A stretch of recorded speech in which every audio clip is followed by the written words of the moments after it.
Pero ahora, después de una elección, generalmente las heridas son muy grandes. Y a veces esas heridas duran hasta 4 años. ¿Cómo hacer para que después de un proceso electoral, y sobre todo este proceso electoral, puedan sanarse rápidamente las heridas y entrar en esos consensos que ustedes hablan? Bueno, yo creo que es importante que tengamos la madurez para aceptar que una contienda política es una contienda política, pero que una vez pasadas las elecciones, quienes vamos a asumir puestos de responsabilidad, tenemos que estar pensando primero que nada, no en los resentimientos personales que podamos tener, sino en un país que está necesitando respuestas urgentes. Este país está necesitando respuestas urgentes, por ejemplo, en el campo social. Allí hay una deuda grande. Necesitamos retomar programas, proyectos, acciones que lleven respuestas a sectores muy humildes. La brecha social se ha ensanchado por 1001 razones. Aquí no vamos a sentarnos a discutir por 1001 razones, pero la brecha social se está abriendo. Y es precisamente la Asamblea Legislativa la que tiene que llevar esa voz del pueblo. Los diputados lo que somos representantes del pueblo. Nosotros tenemos que llevar a quienes tienen que ejecutar las acciones, sea en el Poder Legislativo, sea en el Poder Judicial, sea en el Poder Ejecutivo, quienes tienen que ejecutar acciones. Y somos los diputados, los abogados, a llevar esa voz del pueblo, a exigir a través de ese control político que las acciones respondan a las necesidades y no simple y sencillamente sentarnos en una discusión estéril. Las discusiones, coincido con Viviana, tienen que ir alrededor de temas de construcción, no de obstaculización. No es parándose la escoba que uno contribuye al país. Yo quiero poner un tema. Por ejemplo, esta campaña en el caso de Liberación y el Movimiento Libertario ha sido de una confrontación muy fuerte. ¿Será posible cuando lleguen los diputados libertarios, cuando lleguen los diputados liberacionistas, poder sanar esas heridas que va a bajar esta campaña en el caso específico de estos dos partidos? Si los que vamos a la Asamblea Legislativa tenemos claro a lo que vamos, si es posible saldar esas diferencias. El Ejecutivo, y así tuvimos la experiencia de estar allá por casi 4 años, sabemos que a lo que vamos es justamente a ejecutar los proyectos. En el Legislativo el panorama es completamente diferente, sabemos que es sentarnos a negociar.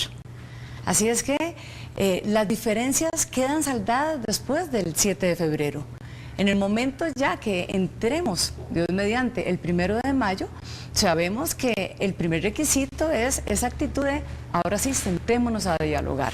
Y cuando se tiene claro que la única agenda es agenda país, por encima de incluso de las agendas partidistas, ahí sí lo logramos.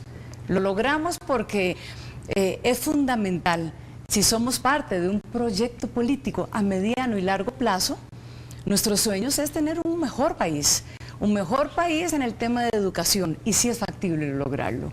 Es un sueño de tener un país mucho más seguro, con más oportunidades, y sí es factible lograrlo. ¿Cómo convencerlo?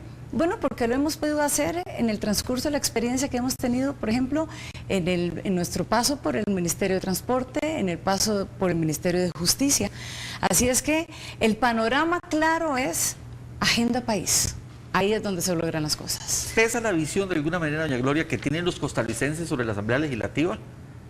Muchas veces con calificativos muy fuertes sobre la labor de los diputados cuando se les pide que evalúen esa función. Generalmente la opinión pública es muy fuerte con los diputados. Definitivamente, pero analicemos un punto, Jerry. Uno de los problemas más serios que yo veo es que también se ha desvirtuado la función ante la imagen de la gente de lo que es un diputado y las posibilidades que hoy en día puede hacer, de lo que puede hacer un diputado.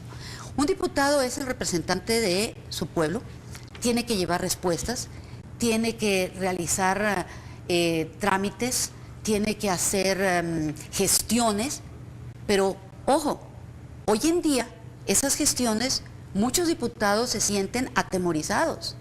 ¿Por qué? Porque hemos caído en un proceso en que muchas de las acciones que pueda realizar un diputado de pronto son calificadas como tráfico de influencias. Entonces, esa visión que se ha ido dando de que todo el mundo que va a llegar a un puesto público va con el fin de hacer algo malo o que va atrás de algo que no es el servir a Costa Rica, ha ido entrabando este país. Nosotros tenemos y con todo respeto lo digo, no es un problema del gobierno específico del Partido de Liberación Nacional, es un problema que tenemos como país.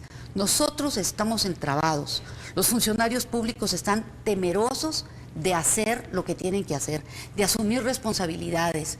¿Por qué? Porque ya el error humano ya no se considera error humano, se considera que hay mala fe atrás de todo esto.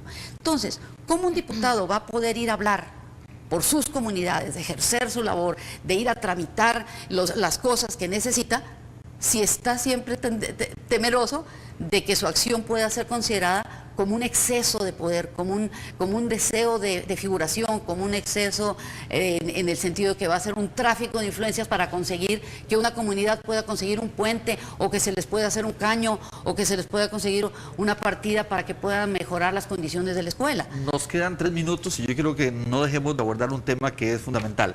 Hablemos sobre la fórmula legislativa del Partido de Liberación Nacional y también en este caso de la candidata Laura Chinchilla. Doña Viviana. Pues nuestro proyecto político, por supuesto, es lograr esa mayoría en la Asamblea Legislativa y hacia eso vamos. El fraccionamiento que hemos vivido en las últimas legislaturas definitivamente han venido a contribuir a ese entrabamiento. Claro que es mucho más sencillo el camino, más factible cuando se logra esa mayoría. Pero entiéndase que mayoría no significa imposición. Mayoría es más bien lograr esa facilidad de que tenemos en algunos casos, algunos temas mucho más sencillo de sacarlos adelante, y por eso es que nosotros abogamos a no quebrar el voto, a lograr justamente poder tener la posibilidad de sentarnos y esos proyectos a mediano y largo plazo, empezarlos hoy a realizarlos. Así es que el proyecto de doña Laura Chinchilla en ese sentido es lograr sentarnos con cada una de las fracciones representativas. Se ha podido demostrar que cuando coincidimos en los grandes temas país, y hoy tenemos grandes coincidencias, nos separan menos de lo que nos unen. En el tema, por ejemplo, de la seguridad, en el tema de la educación, hoy podemos ver que podemos superar lo que históricamente no se ha logrado, justamente porque tenemos a veces techos muy bajos, y el costarricense y la costarricense quiere que logremos dar ese paso en esta asamblea. Vamos a escuchar a doña Gloria. La fórmula de la unidad, y sobre todo una pregunta que yo sé que se hacen los costarricenses. ¿Es Luis Fishman el menos malo? Vea, yo creo que esa es una estrategia publicitaria ante una realidad. El pueblo de Costa Rica está desencantado, y creo que era un decir popular, o sea, todos somos malos, desgraciadamente, a todos nos consideran malos. Yo a lo que voy es a lo siguiente: creo que don Luis Fishman tiene, no solamente él, cualidades personales, una trayectoria que habla por él, sino que el Partido Unidad tiene una propuesta. Fuimos el único partido que durante más de 2 años preparamos un programa de gobierno con respuestas concretas y específicas, todas ellas estudiadas por expertos en todos los temas, 24 grupos de estudio durante 2 años trabajando en un proyecto de gobierno. Sabemos a dónde vamos, sabemos qué es lo que queremos, y sobre todo, somos un partido que podemos mostrar al pueblo de Costa Rica algo muy importante, que es nuestra vocación social. No existe en Costa Rica una sola conquista social que no lleve el sello social cristiano. Les agradezco mucho su presencia, el tiempo nos ha ganado, pero ha sido un placer tenerlas aquí, a doña Gloria, y también a doña Viviana. Muchas gracias, Viviana. Gracias a las dos. Y a ustedes los invitamos para que mañana viernes nos acompañen nuevamente en un espacio de Su Voto Primero, Elecciones 2010. Muchas gracias, buenos días.